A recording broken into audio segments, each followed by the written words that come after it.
நடிகை நயன்தாராவுடைய பிறந்தநாளான இன்னைக்கு Nayanthara beyond the fairy tale ஆவணப்படம் நெட்ஃபிளிக்ஸ் ஓடிடி தளத்துல ஸ்ட்ரீமா ஆரம்பிச்சிருக்கு. ஏற்கனவே இந்த டாக்குமெண்ட்ரியால நயனுக்கும் தனுஷுக்கும் மோதல் ஆரம்பிச்சிருக்கு. அது பெரும் சர்ச்சையான சூழல்ல இந்த ஆவணம் படத்துல தன்னுடைய முந்தைய காதல் பற்றி இத்தனை வருஷங்கள் கழிச்சு முதன்முறையா மனம் திறந்து பேசியிருக்காங்க நயன்தாரா. கேரளாவில் பிறந்து மலையாள சினிமா மூலமா திரைத்துறைக்குள்ள வந்த நயன்தாரா தமிழ்ல ஐயா படத்துல அறிமுகமானாங்க. இந்த படம் ஹிட் அடிச்சது. இந்த படத்தை தொடர்ந்து சந்திரமுகியும் மெகா ஹிட் அடிச்சது. முதல் 2 படங்களுமே சூப்பர் டூப்பர் ஹிட்டுங்கிறதுனால நயன்தாராவுக்கு வரிசையா தமிழ்ல வாய்ப்புகள் கொட்டி கிடந்துச்சு. அதை சரியா பயன்படுத்திட்ட நயன்தாரா கொஞ்ச நாளே முன்னணி ஹீரோயினா வளம் வந்தாங்க. இதை தொடர்ந்து விஜய், அஜித், சிம்பு, தனுஷ்னு பலர் கூடயும் நடிச்சு தனக்கென மார்க்கெட்டையும் உருவாக்கிக்கிட்டாங்க. இப்படி இருக்கும்போது தான் வல்லவன் படத்துல சிம்புவுடன் இணைந்து நடிச்சாங்க. அப்போ அவங்க 2 பேருக்கு இடையே காதல் மலர்ந்தது. 2 பேரும் திருமணம் செய்து கொள்வாங்கன்னு எதிர்பார்க்கப்பட்டுச்சு. ஆனா திடீர்னு அவங்களுக்கு இடையேயான காதல் பாதிலே முடிஞ்சது.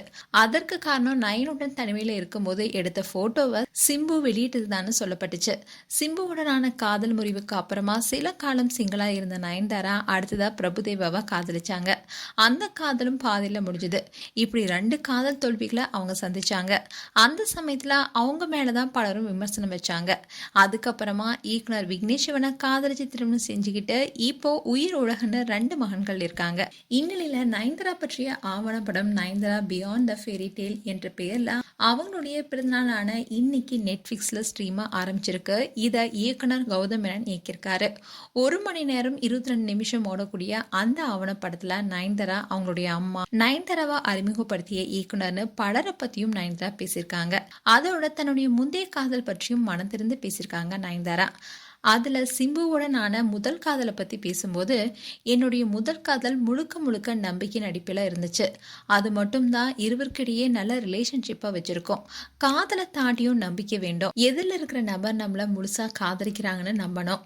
நான் எப்போதுமே அப்படிதான் இருந்திருக்கேன். என்னுடைய முந்தைய காதல் பற்றி இது வரைக்கும் நான் பேசினதே இல்லை. எல்லாரும் நிறைய விஷயங்களை அவங்களே நினைச்சுப்பாங்க. எந்த கதையை அவங்க நம்பணும் என்று நினைக்கிறாங்களோ அதை தான் அவங்க நம்புவாங்க. அந்த கதை எல்லாமே ரொம்பவே மோசம். என்னுடைய மனசை காயப்படுத்தினது என்னன்னா, என்ன ஏதுன்னு என்கிட்ட கூட விசாரிக்காம அவங்களாவே ஒன்று நினச்சிக்கிட்டது தான். இது வரைக்கும் என்னுடைய ரிலேஷன்ஷிப்ல சம்மந்தப்பட்ட ஆண்கள் கிட்ட போய் நீங்க ஏன் இதை செஞ்சீங்க, உண்மையில என்ன நடந்துச்சுன்னு கேட்டதே இல்லை. எப்பவுமே ஒரு பெண்ணை மட்டும்தான் கேட்பாங்க. இது நியாயமே இல்லைன்னு நயன்தாரா அதுல பேசியிருக்காங்க. இப்போ இந்த நியூஸ் தீயா பரவிட்டு வருது. மேலும் நயன்தாராவுடைய ஆவணப்படம் எப்படி இருக்கு என்பதை கமெண்ட் செக்ஷன்ல சொல்லுங்க. அண்ட் இது போன்ற வீடியோஸை பார்க்க நியூஸ் தமிழ் கிளிட்ஸ் சேனலை சப்ஸ்கிரைப் பண்ணுங்க. மறக்காம நோட்டிஃபிகேஷன் பட்டனை கிளிக் பண்ணுங்க.